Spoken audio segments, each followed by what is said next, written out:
Gophers players threaten to boycott bowl over teammate suspensions. Golden Gophers players on Thursday gathered in the team's practice facility and threatened to boycott Minnesota's bowl game over the news this week that 10 players will be suspended in the wake of an early season incident.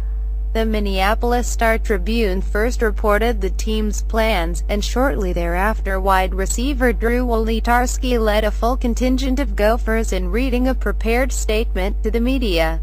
"We are concerned that our brothers have been named publicly, with reckless disregard, in violation of their constitutional rights," Wolitarsky said before demanding a member with 2 members of Minnesota's Board of Regents without the university president or athletic director present.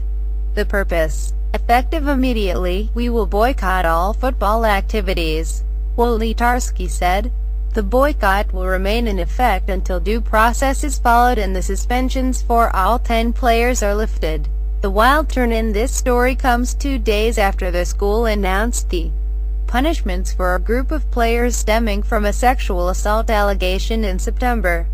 In the week following that alleged incident, 4 of the players were suspended, but they were reinstated after 3 games because no charges were pressed. The alleged victim in the incident filed restraining orders against the 4 suspended players and a 5th, though the restraining orders were dismissed in a settlement on November 2.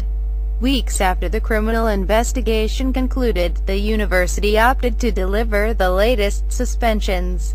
Some of the players face potential expulsion from the school.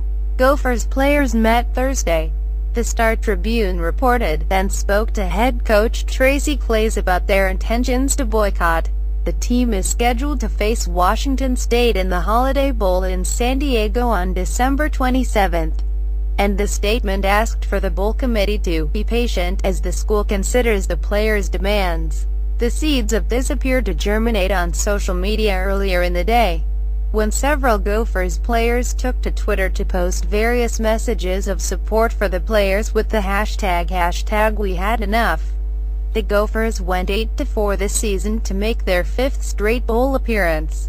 But it was in the early morning hours after the season's very first game that a woman claimed she had been assaulted by some of the players, though the police investigation did not result in charges.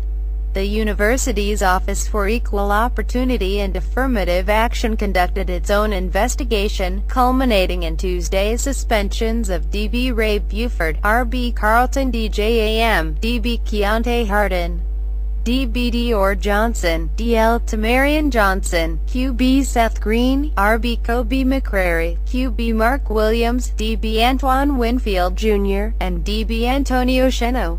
Not all of those players were named in the assault case and their involvement remains unclear, the Star Tribune said. The EOA's report did not provide any additional information on the suspensions due to privacy restrictions, and Wolitarsky's statement indicated that the team also did not receive satisfactory answers. McCrary was the Gophers' 4th leading rusher on the season with 39 carries for 242 yards and 3 touchdowns. Harden and Winfield are starters in Minnesota's defensive backfield, where Buford and Sheno also saw significant time. Here's the video and transcription of the entire statement from Wolitarsky, which singles out University President Eric Taylor and Athletic Director Mark Coyle. "We as a team and as friends and brothers have a statement to make.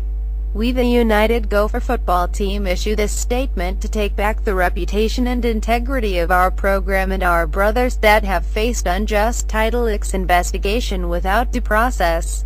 We are concerned that our brothers have been named publicly, with reckless disregard, in violation of their constitutional rights. We are now compelled to speak for our team and take back our program." This movement was largely motivated by a recent and disappointing meeting conducted by Mark Coyle. "We wanted answers, but received misleading statements. Moreover, the actions by President Taylor have breached fiduciary duty not only to the 10 falsely accused but all of us.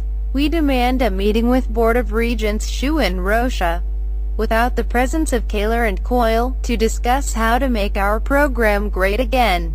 We also want to address the unjust suspensions and other concerns in this closed-door meeting. Effective immediately, we will boycott all football activities. The boycott will remain in effect until due process is followed and the suspensions for all 10 players are lifted.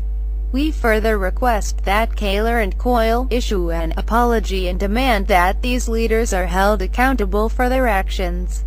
This decision for the players to take this stance is not easy but important to the action to preserve the integrity of the program and ourselves. We know that the Holiday Bowl Committee